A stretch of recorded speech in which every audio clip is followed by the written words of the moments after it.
Hoje vamos ver os crisóis de maturidade, ou seja, os sofrimentos, as provas que vão fazer com que nós cresçamos espiritualmente. As provas, as aflições que vão produzir o nosso amadurecimento espiritual. A vida de um cristão, irmãos, a vida de um crente, deve ter o empenho de se assemelhar a Cristo. Todos nós que somos cristãos devemos desejar ser iguais a Cristo, ser semelhantes a Cristo. O apóstolo Paulo tinha esse desejo, e ele tinha esse desejo não somente para ele, mas também para todos aqueles a quem ele pregava. Veja o texto de 1 Coríntios 11:1. Sede meus imitadores, como eu também sou de Cristo. E nesse sentido, nós podemos ser pequenos cristos, irmãos, podemos representar a Cristo. Mas veja o texto da lição da escola sabatina, da lição de professores, da página 25. É um texto de Bruce Wilkinson. Você está orando pelas bênçãos superabundantes de Deus e suplicando que ele o torne mais parecido com seu filho? Se a sua resposta for sim, então você está pedindo pelas podadeiras. O que ele está dizendo, irmão? Se você quer se tornar semelhante a Cristo, você está mesmo pedindo a Deus que quer semelhante a Cristo? Então se prepare para a poda. E o que é uma poda, irmãos? Uma poda é quando você chega numa planta e você retira aqueles galhos que estão atrapalhando o crescimento da planta. Você corta, você tira fora. É isso que é preciso fazer se nós quisermos ser semelhantes a Cristo. Tirar as coisas que atrapalham o crescimento, o amadurecimento espiritual. Mas como é que era o Senhor Jesus, irmãos? Veja lá Isaías 53:3, profecia sobre o Senhor Jesus. Homem de dores e experimentado no sofrimento. O Senhor Jesus foi experimentado no sofrimento, em todo o sofrimento. O apóstolo Paulo, que queria ser semelhante a Cristo, tinha alguns problemas. Veja lá 1 Coríntios 12:7. E para que eu não me exaltasse pelas excelências das revelações, foi-me dado um espinho na carne, a saber, um mensageiro de Satanás para me esbofetear, a fim de não me exaltar. O apóstolo Paulo era realmente privilegiado, irmãos. Ele tinha sido chamado pelo Senhor Jesus. Ele tinha sido tirado do seu farisaísmo, da sua religião formal, para ser um pregador do Evangelho, o maior pregador do Evangelho naquele século. Esse era o apóstolo Paulo. Mas veja, ele podia se envaidecer disso, ele podia se orgulhar disso. E ele estava dizendo aqui aos irmãos de Corinto: para que isso não acontecesse, foi-me dado um espinho na carne, um sofrimento. A Bíblia não diz qual era esse espinho. O apóstolo Paulo não diz qual era esse espinho. Os teólogos ficam conjecturando, pois era um problema na vista ou era um problema na fala. Mas a Bíblia não diz e não é preciso.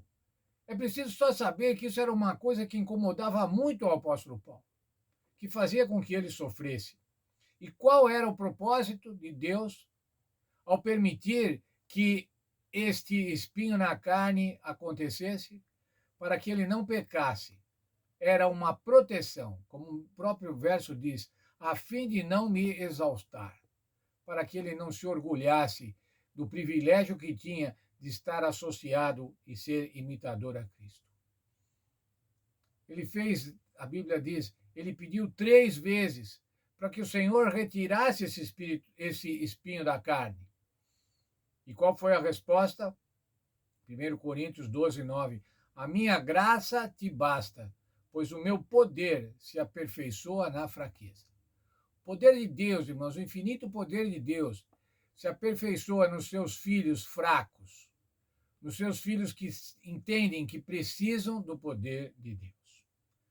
E o texto do versículo 10 de 2 Coríntios 12 diz assim, mostra a maturidade do apóstolo Paulo, o amadurecimento espiritual do apóstolo Paulo. Pelo que sinto prazer nas fraquezas, nas injúrias, nas necessidades, nas perseguições, nas angústias, por amor de Cristo. Ele sentia prazer em ser perseguido. Ele seguia prazer em ser injuriado. E agora veja o final do verso. Pois quando estou fraco, então é que estou forte. O espinho na carne fazia com que ele estivesse fraco. Quem sabe fisicamente fraco, muito provavelmente fisicamente fraco. Mas quando ele compreendeu isso, quando ele compreendeu que o Senhor Jesus disse a ele: Olha, a minha graça te basta. Para ele agora, então, era assim: Pois quando estou fraco, é que estou forte. Esse mesmo verso, noutra versão, diz assim: Porque quando perco toda a minha força, então tenho a força de Cristo em mim. Isso era só para o apóstolo Paulo, irmão? Não, isso é para nós. Pode ser que nós tenhamos algum problema, algum crisol.